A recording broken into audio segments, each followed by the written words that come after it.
Hello friends, welcome back to my YouTube channel with a new video. So today in this video I'm going to show you how to restore WhatsApp messages. So let's start the video. First of all, you have to go to your WhatsApp setting. Before that, you have to subscribe the channel, hit the bell icon and stay tuned for the more updates. Let's start the video. Here you have to go to setting, go to chat, and here you can see chat backup on your screen. So all the setting to restore your chat messages is from here. You have to set the backup.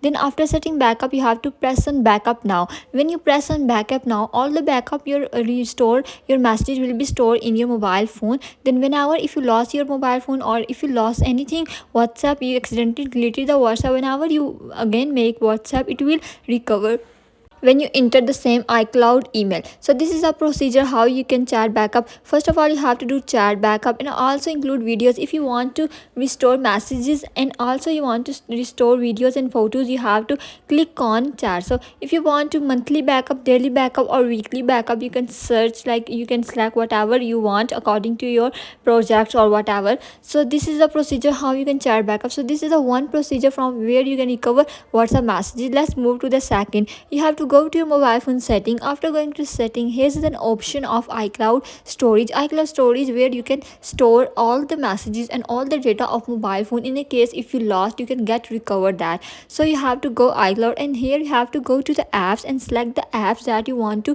restore, that you want to backup. After scrolling down, there's all the apps I have on backup, because if suddenly I lost my mobile phone, I can recover all the data of my phone. So you have to go to on WhatsApp, then you have to turn on WhatsApp. So all the backup of WhatsApp will be stored in your Gmail account. So this is the method. Thank you so much for watching the video.